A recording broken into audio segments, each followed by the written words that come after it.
हरे कृष्णा दोस्तों, आज हम आपको माता अहिल्या से जुड़ी कहानी बताएंगे। भारतीय पौराणिक कथा के अनुसार माता अहिल्या महर्षि गौतम की पत्नी थी। ज्ञान में अनुपम माता अहिल्या स्वर्गिक रूप गुणों से संपन्न थी। अपने अतुल्य सौंदर्य और सरलता के कारण वे अपने पति की प्रिय थी। इसके साथ ही वे अपने पति के प्रति पूर्ण रूप से समर्पित थी, इसलिए उन्हें सती अहिल्या का नाम मिला था।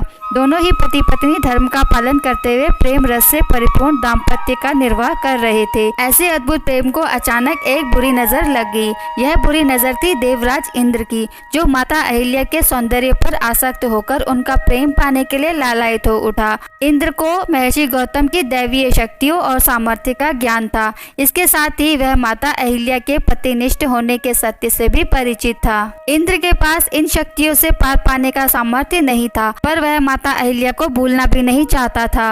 वह स्वयं को संयमित कर सही अवसर की प्रतीक्षा करने लगा। समय अपनी गति से चलता रहा और एक दिन महर्षि गौतम ने माता अहिल्या से कहा कि उन्हें एक विशेष सिद्धि प्राप्त करने के लिए कम से कम 6 माह तक वन में एकांतवास में तपस्या करने जाना है। माता अहिल्या ने उन्हें सहमति देते हुए उनकी प्रतीक्षा करने की बात कहकर विदा कर दिया। इंद्र बस ऐसे ही एक अवसर की प्रतीक्षा जाने कब से कर रहा था। ऋषि के जाते ही वह महर्षि गौतम का वेश धारण कर माता अहिल्या के पास पहुंच गया। पति को वापस देख जब माता अहिल्या चौंकी तो उसने प्रेम जताते हुए कहा कि उनके सौंदर्य पाश ने वन में जाना असंभव बना दिया, इसलिए तपस्या का विचार छोड़ वापस आ गया। पति की बात सुनकर माता अहिल्या का मन मयूर नाच उठा और वे दोनों पहले से अधिक प्रेम से जीवन का आनंद लेने लगे। देखते ही देखते 6 माह का समय बीत गया और एक दिन माता अहिल्या ने सुबह सवेरे अपने आंगन में अपने पति के चिर परिचित पुकार सुनी, जबकि ऋषि का रूप धरे इंद्र तब तक सो ही रहे थे।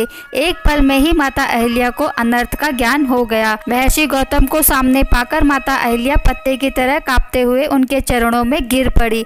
तब तक इंद्र को भी ऋषि के आने का भान हो गया था, तो बिना देरी किए वह वहां से भाग निकला।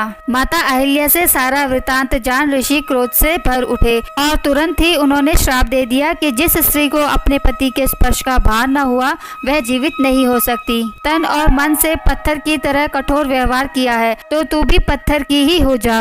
ऋषि के श्राप और अपनी अज्ञानता से निराश माता अहिल्या ने तब अपने पति को रोते हुए समझाया कि आप इतनी दिव्य शक्तियों से संपन्न है, आप मुझे अकेला छोड़कर गए और बीते 6 माह में आपको एक बार भी आभास न हुआ कि मेरे साथ कोई छल कर रहा है। तो मैं तो एक साधारण स्त्री हूँ, मैंने अनजाने में अपराध किया है। भले ही मैं पराये पुरुष के साथ रही हूँ, पर मेरा मन पवित्र है, क्योंकि उस पुरुष को मैंने आप यानी अपना पति जानकर ही अपनाया था। तन और मन दोनों से ही मैं अपने पति के साथ थी। माता अहिल्या की बात सुनकर ऋषि उनसे सहमत हुए और कहा कि अब तो श्राप दिया जा चुका है, उसे वापस नहीं लिया जा सकता, किंतु त्रेता युग में भगवान विष्णु श्री राम के रूप में अवतार लेंगे और वनवास के दौरान तुम्हें स्पर्श करेंगे। उनके स्पर्श से ही तुम्हारा पाप धुलेगा और तुम वापस अपने स्त्री रूप को प्राप्त करोगी। ऋषि के श्राप को धारण करते हुए माता अहिल्या पत्थर की शिला बन गई और घोर प्रतीक्षा के बाद श्री राम के पावन चरणों के स्पर्श से पुनः स्त्री रूप में प्रकट हुई।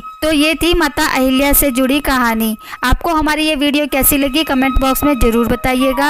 हमारी वीडियो को लाइक शेयर और सब्सक्राइब जरूर कीजिएगा और बेल आइकन को भी दबा दीजिएगा ताकि आने वाली हर वीडियो की नोटिफिकेशन आपको मिल सके। तो मिलते हैं अपनी अगली वीडियो में एक नई कथा और जानकारी के साथ। तब तक के लिए हरे कृष्णा।